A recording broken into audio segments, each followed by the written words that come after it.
Do not imagine that, if something is hard for you to achieve, it is therefore impossible for any man, but rather consider anything that is humanly possible and appropriate to lie within your own reach too. In the field of play, an opponent scratches us with his nails, say, or gives us a butting blow with his head. But we do not mark him for that, or take offence, or suspect him afterwards of a deliberate attack. True, we do keep clear of him, but this is good-natured avoidance, not suspicion or treating him as an enemy. Something similar should be the case in the other areas of life too.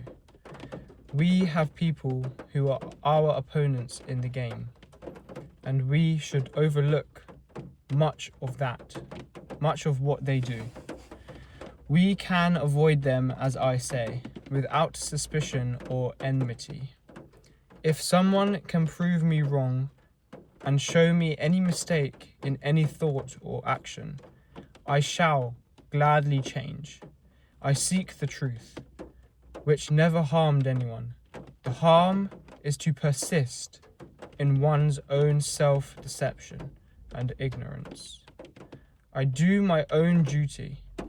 The other things do not distract me. They are either inanimate or irrational, or have lost the road and are ignorant of the true way. Since you have reason and they do not, treat dumb animals and generally all things and objects with generosity and decency. Treat men, because they do have reason, with social concerns, and in all things call on the gods. And do not let it matter to you for how long you will be alive in this work. Even 3 hours spent thus are sufficient. Alexander of Macedon and his muleteer were levelled in death. Either they were taken up into the same generative principles of the universe, or they were equally dispersed into atoms. Reflect on how many separate events, both bodily and mental, are taking place in each one of us in the same tiny fragment of time. And then you will not be surprised in many more events. Indeed, all that comes to pass subsist together in the one and the whole, which we call the universe. If someone puts to you the question, how is the name Antonius?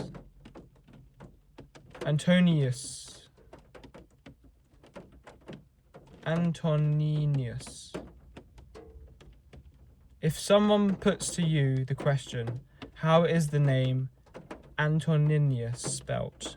Will you shout your way through each of the syllables? What then if they get angry?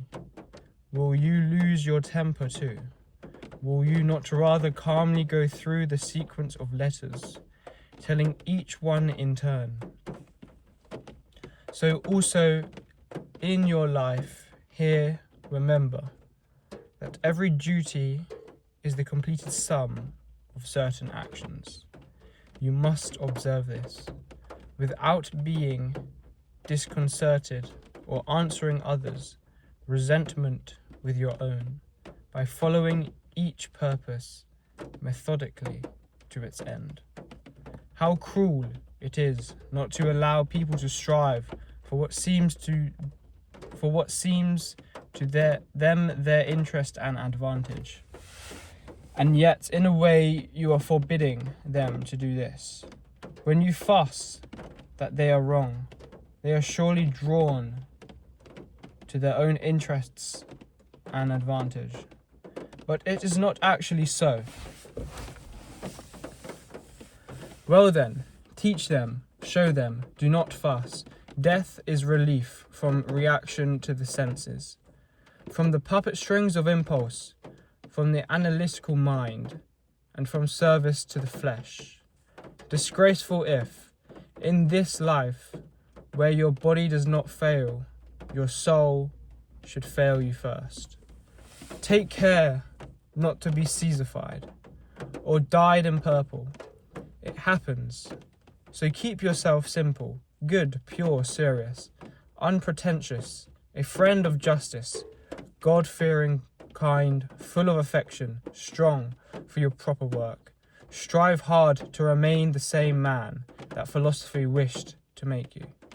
Revere the gods, look after men. Life is short.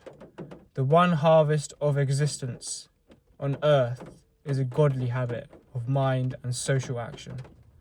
Always a pupil of Antoninus, his energy for all that was done according to reason, his constant equability, his piety, his serene expression, his gentleness, his lack of conceit, his drive to take a firm grasp of affairs, how he would never put any things at all aside, without first looking closely into the understanding it clearly.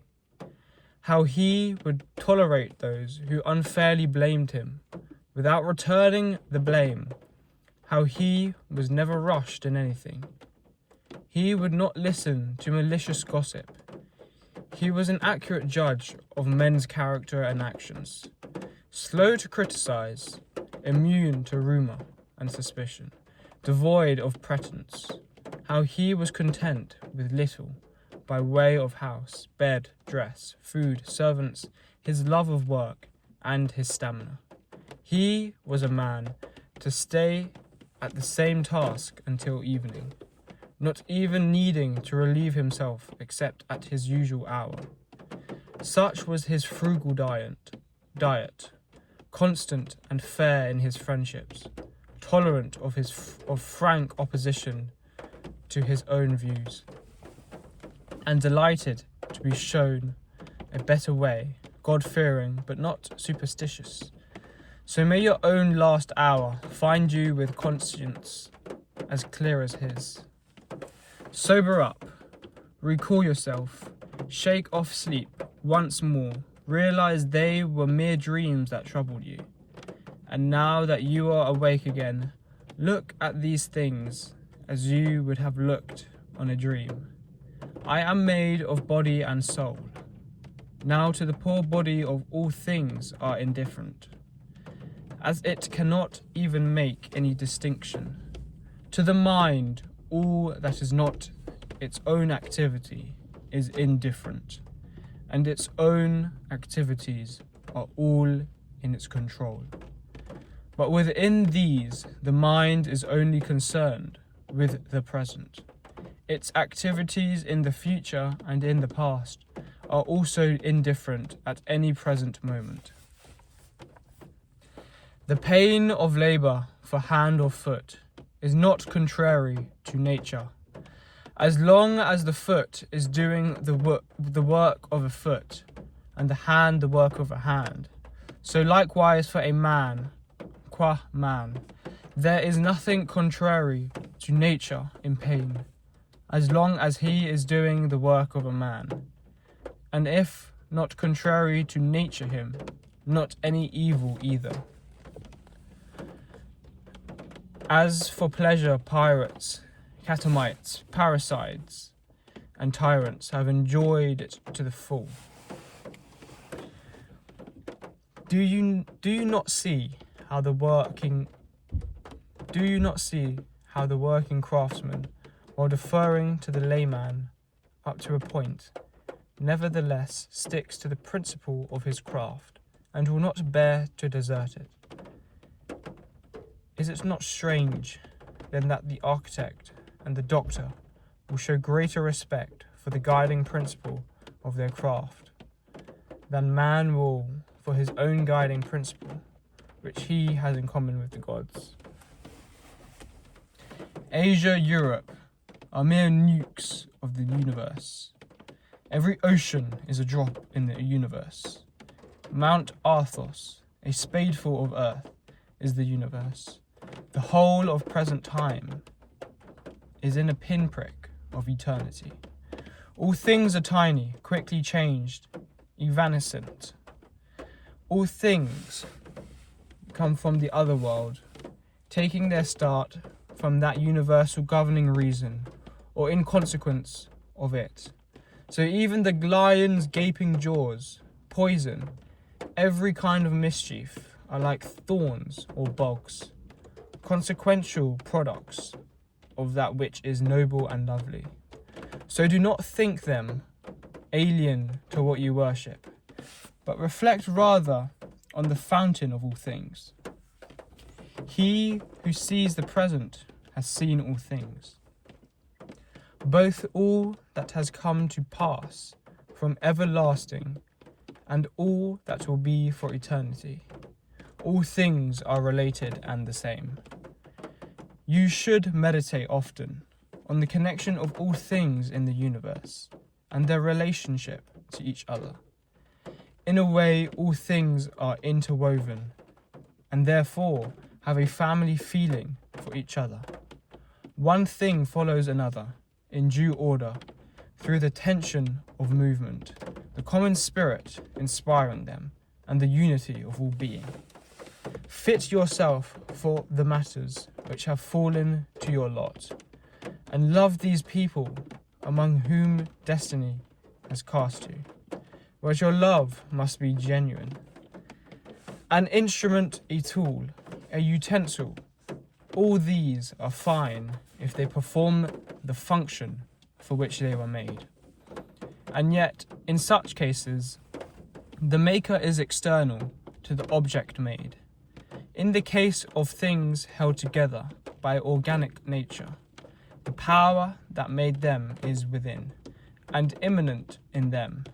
You should therefore respect it the more, and believe that if you keep your being and your conduct in accordance with the will of his power, of this power, all them conforms to your mind. So it is the whole also. All that is in conforms to the mind of the whole.